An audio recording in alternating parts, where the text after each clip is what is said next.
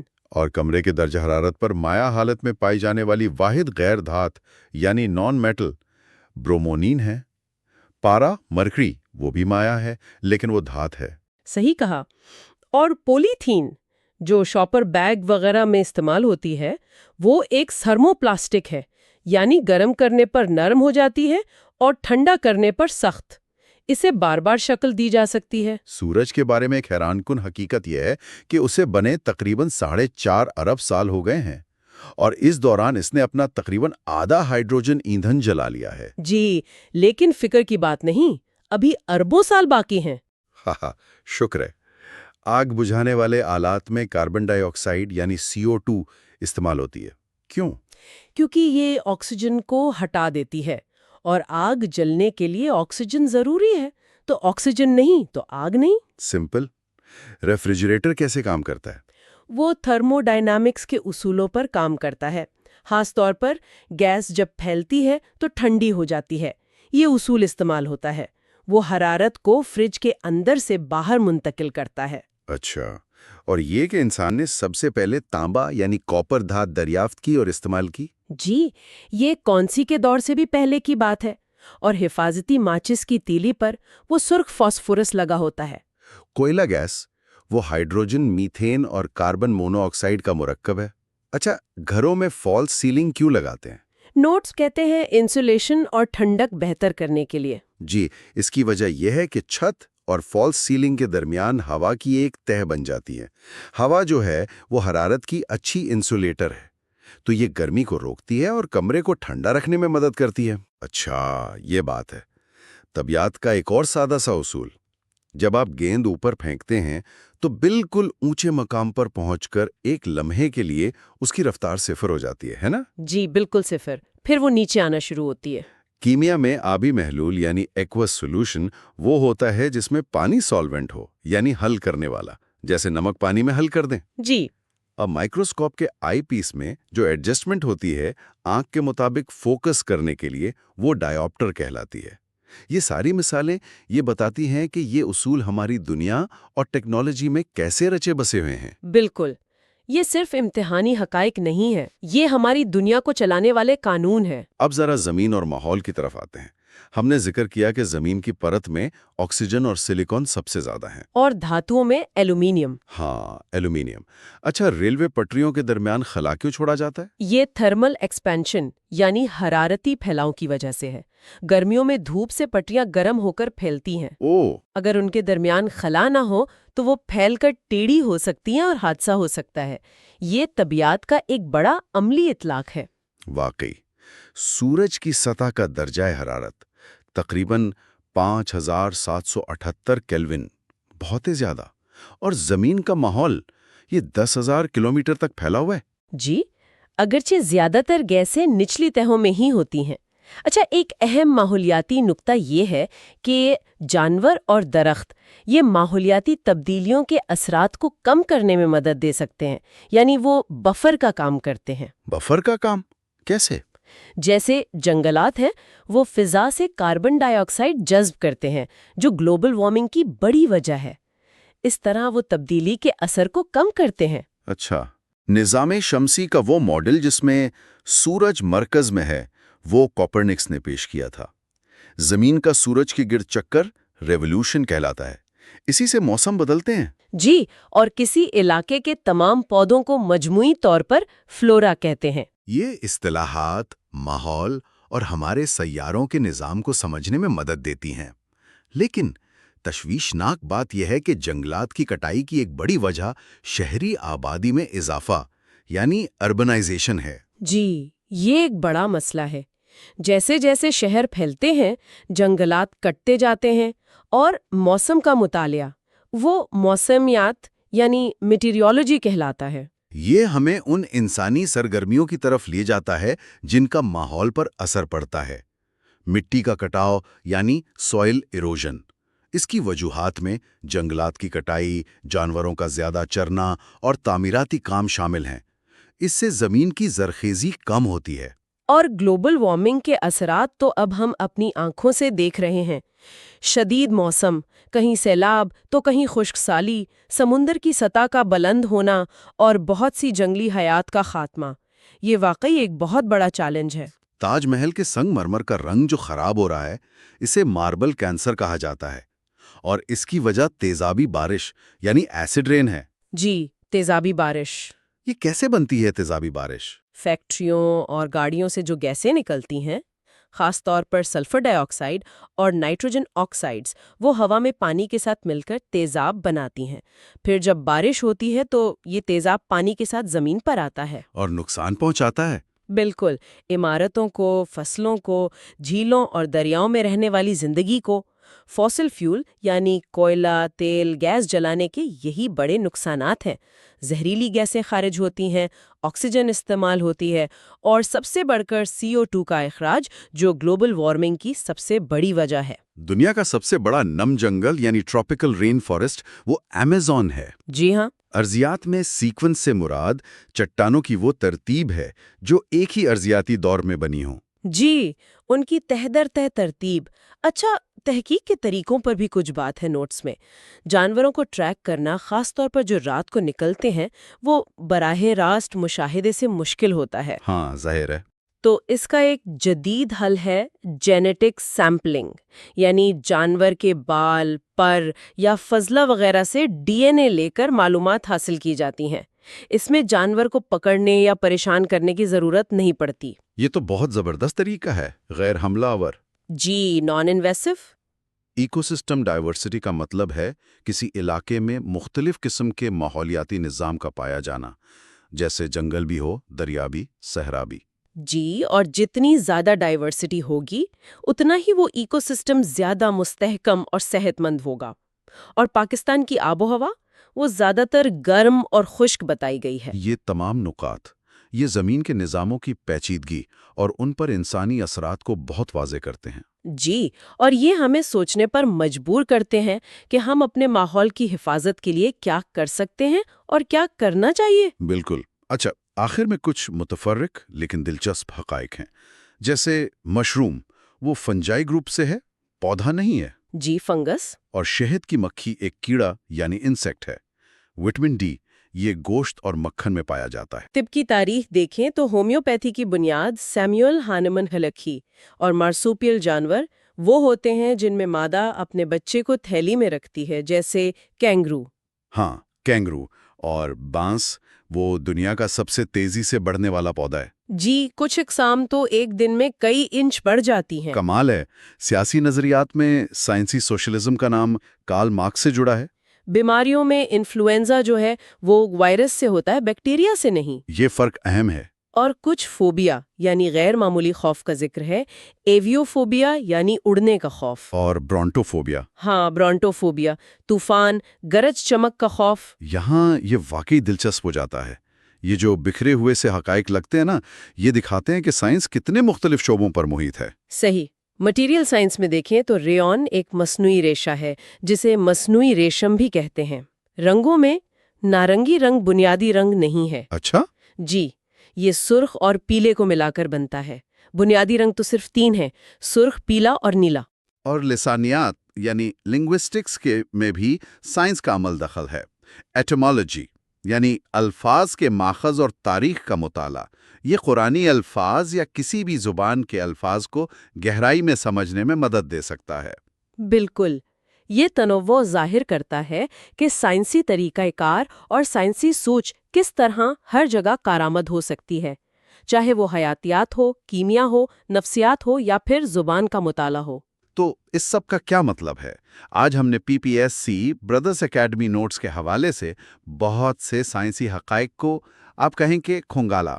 جی، ہم نے دیکھا کہ انسانی جسم کیسے کام کرتا ہے، روزمرہ کی چیزوں کے پیچھے کیا سائنس چھپی ہے، ہمارا سیارہ کن چیلنجز کا سامنا کر رہا ہے، اور بھی بہت کچھ۔ جی، ہم نے انسولین سے بات شروع کی تھی اور کائنات میں ہائیڈروجن کی فراوانی تک پہنچے، بلیس پاسکل کے کیلکولیٹر سے لے کر تیزابی بارش کی وجوہات تک۔ یہ صرف الگ الگ معلومات نہیں ہے، یہ سب آپس میں جڑی ہوئی ہیں۔ کچھ باتیں جو مجھے خاص طور پر یاد رہ گئیں: مادے کی وہ چوتھی حالت، پلازما، سورج کا اربوں سال میں اپنا آدھا ایندھن جلا چکنا، اور فوسل فیول کے ماحول پر اثرات۔ ان تمام حقائق کو دیکھتے ہوئے خاص طور پر جو ماحولیاتی نکات ہیں، جنگلات کی کٹائی، فوسل فیول کا استعمال، گلوبل وارمنگ، تیزابی بارش، ان سب کو دیکھتے ہوئے ایک اہم سوال ذہن میں آتا ہے۔ جی؟ جب ہم یہ سمجھتے ہیں کہ یہ سب چیزیں کس طرح ایک دوسرے سے جڑی ہوئی ہیں، فوسل فیول جلانے کی کیمسٹری سے لے کر عالمی موسم کی تبدیلی تک، تو یہ علم یہ ہمیں اپنے سیارے کے بارے میں ہماری ذمہ داری کا احساس کیسے دلاتا ہے؟ بہت گہرا سوال ہے۔ اس پر غور کرنا چاہیے۔ یہ حقائق صرف امتحانات پاس کرنے کے لیے نہیں ہے، یہ ہمیں دنیا کو سمجھنے اور بہتر فیصلے کرنے میں مدد دیتے ہیں۔ تو سوچنے کی بات یہ ہے کہ وہ کون سا ایک چھوٹا سا روزمرہ کا سائنسی اصول ہے جسے اگر زیادہ لوگ بہتر طور پر سمجھ لیں تو ہمارے ماحول یا معاشرے پر اس کا سب سے بڑا مثبت اثر پڑ سکتا ہے۔ شاید توانائی کی بچت کا کوئی اصول، یا حیاتیاتی تنوع کی اہمیت، کون سا؟ اس پر غور کرنا یہ ہمیں زیادہ باخبر اور شاید زیادہ ذمہ دار شہری بنا سکتا ہے۔ واقعی ایک بہترین سوچ ہے جس کے ساتھ ہم آج کی یہ گفتگو ختم کرتے ہیں۔ بہت شکریہ۔ شکریہ۔